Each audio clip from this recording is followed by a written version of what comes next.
بسم اللہ الرحمن الرحیم۔ معزز سامعین و ناظرین، السلام علیکم ورحمۃ اللہ وبرکاتہ۔ آج میں ولادت مولا کائنات شیر خدا کرم اللہ وجہ الکریم جناب سیدنا علی المرتضیٰ کی بارگاہ میں آپ کی ولادت کے حوالے سے وہ خوبصورت واقعہ پیش کرنا چاہتا ہوں۔ حضرات ذی وقار مولا کائنات شیر خدا کی والدہ محترمہ جناب سیدہ فاطمہ بنت اسد آپ خانہ کعبہ کا طواف فرما رہی تھی۔ دوران طواف آپ کو تکلیف محسوس ہوئی۔ آپ نے اللہ کی بارگاہ میں التجا کی تو اسی وقت رب کائنات نے آپ کے لیے دیوار کعبہ کو شق کیا اور آپ خانہ کعبہ کے اندر تشریف لے گئیں، اور یوں آپ جب کعبہ کے اندر داخل ہوئیں تو مولا کائنات شیر خدا کرم اللہ وجہ الکریم کی ولادت باسعادت ہوئی۔ 3 دن کے بعد جناب فاطمہ بنت اسد رضی اللہ تعالی عنہ باہر جب تشریف لائیں تو اپنے ہاتھوں میں خوبصورت بچہ لے کر آئیں۔ روایات کے اندر آتا ہے کہ 3 دن تک مولا کائنات نے آنکھیں نہیں کھولی، اور تیسرے دن جناب فاطمہ بنت اسد جو نبی پاک صلی اللہ علیہ وسلم کی چچی تھی، آپ نے نبی پاک علیہ السلام کی بارگاہ میں عرض کی کہ اے میرے بھتیجے،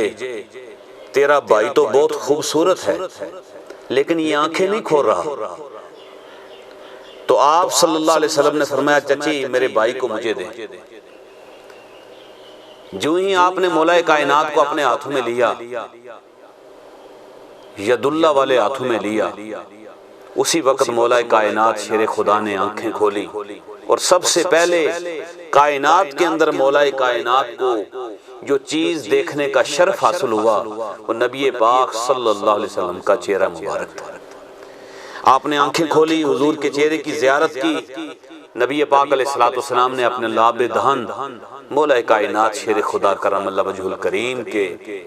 منہ کے اندر ڈالا۔ اب اس کا اعزاز دیکھیے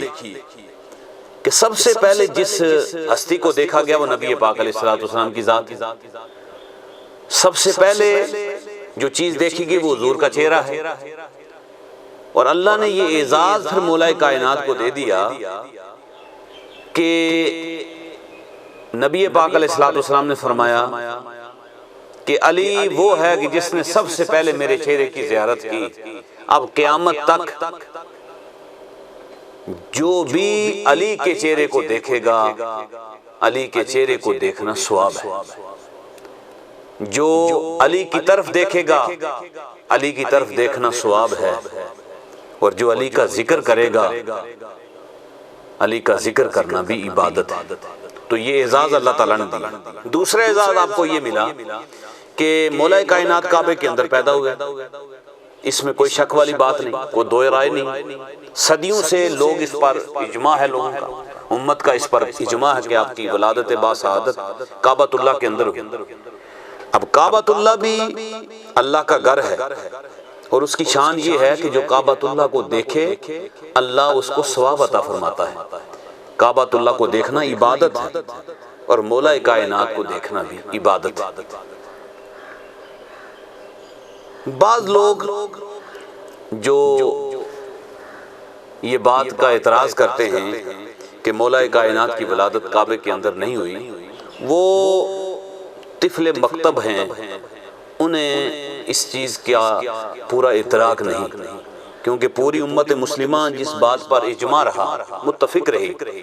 اس بات کو متنازع بنانا یہ کہیں بھی عقل و شعور کے اندر آنے والی بات نہیں۔ یہ بات متفقہ طور پر ہے کہ مولا کائنات شیر خدا کرم اللہ وجہ الکریم کعبۃ اللہ کے اندر پیدا ہوئے۔ لیکن اس کے ساتھ ساتھ یہ بات بھی قابل غور ہے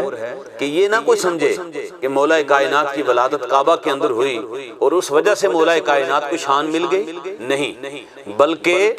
کعبۃ اللہ کے اندر مولا کائنات کی پیدائش سے، آپ کی ولادت سے اللہ نے کعبۃ اللہ کو فضیلت دی ہے۔ مولا کائنات تو مولا کائنات ہے، ان کی مثل اس امت کے اندر تو دور کی بات ہے، گزشتہ جو امم ہیں ان کے اندر بھی مولا کائنات جیسی کوئی ہستی نہیں، کائنات میں مولا کائنات جیسا کوئی اور نہیں ہے۔ اور یہ میں نہیں کہہ رہا یا کوئی عام آدمی نہیں کہہ رہا، بلکہ یہ بات خود نبی پاک صلی اللہ علیہ وسلم نے فرمائی۔ آپ نے جب حضرت فاطمہ الزہرا سلام اللہ علیہ کا نکاح حضرت علی سے کروایا تو فرمایا فاطمہ جس ہستی کے ساتھ میں تیرا نکاح کروا رہا ہوں، تیری شادی ہو رہی ہے، کائنات میں اس جیسا کوئی بھی نہیں، کائنات میں وہ یکتا ہے، وہ اکیلا ہے، اور وہ مولا کائنات شیر خدا ہے۔ اور آپ کی جو ولادت با شہادت ہے وہ کعبۃ اللہ کے اندر ہوئی، اس میں کوئی دو رائے نہیں ہیں، یہ ایک حقیقت ہے، مسلمہ حقیقت ہے۔ اور کعبۃ اللہ کے اندر جب آپ کی پیدائش ہوئی اور 3 دن تک جناب فاطمہ بنت اسد سلام اللہ علیہا کعبۃ اللہ کے اندر رہی اور اس کے بعد پھر باہر تشریف لائیں۔ اب جس جگہ سے خانہ کعبہ کی دیوار شق ہوئی، آج تک وہ جگہ اسی طرح ہے، لاکھ کوشش کے باوجود وہ جو دراڑ پڑی ہوئی ہے کعبۃ اللہ کے اندر وہ ختم نہ ہو سکی۔ یہ اس بات کا مبینہ ثبوت تھا کہ مولا کائنات شیر خدا کرم اللہ وجہ الکریم کی ولادت با شہادت کعبۃ اللہ کے اندر ہوئی۔ اور جو وقت گزرتا گیا اور پھر ایک ایسا وقت بھی آیا کہ نبی پاک صلی اللہ علیہ وسلم جب فتح مکہ ہوا،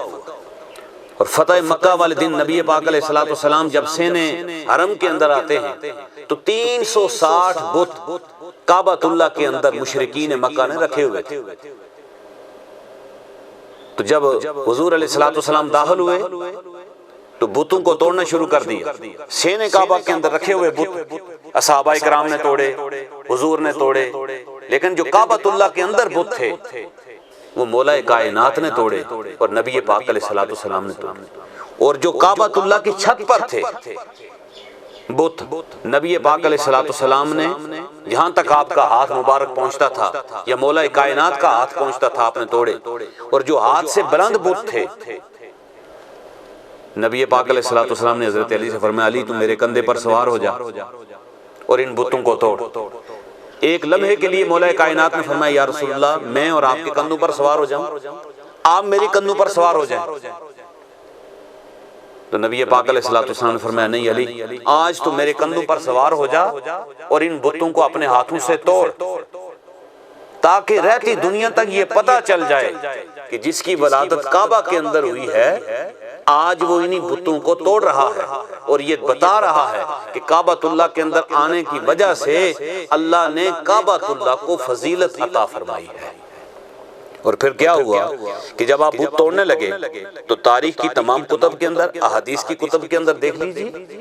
جب آپ بت توڑنے لگے تو آپ حضور علیہ السلام کے کندھوں پر جب آپ کھڑے ہوئے تو پوچھا گیا مولا کائنات سے کہ علی آپ کہاں تک پہنچ گئے تھے، آپ کی بلندی کا عالم کیا تھا؟ جو پہلے ہی علی ہو اور پھر حضور کے کندھوں پر سوار ہو جائے پھر اس کی بلندی کا عالم کیا ہو؟ تو جب پوچھا گیا تو آپ نے فرمایا کہ اگر میں چاہتا تو آسمان کے کنگروں کو ہاتھ ڈال سکتا تھا، اتنا میں بلند ہو گیا تھا کہ میں آسمان کو پکڑ سکتا تھا، اتنی بلندی اللہ نے مجھے عطا فرما دی تھی۔ آپ نے اپنے ہاتھوں سے کعبۃ اللہ کے بت توڑے اور یہ بات ثابت کروا دی کہ مولا کائنات جو کعبۃ اللہ کے اندر آپ نے تشریف آوری ہوئی تھی آج اس کا آپ نے حق ادا کر دیا اور کعبۃ اللہ کو بتوں سے پاک کر دیا۔ مولا کائنات شیر خدا کرم اللہ وجہ الکریم کی ولادت با شہادت میلاد مرتضی یہ کعبۃ اللہ کے اندر ہوا جو رہتی دنیا تک ایک مثال ہے۔ اللہ تعالی ہمیں مولا کائنات شیر خدا کرم اللہ وجہ الکریم کے نقش قدم پر چل کر اپنی زندگی بسر کرنے کی توفیق عطا فرمائے۔ وما علینا الا البلاغ المبین۔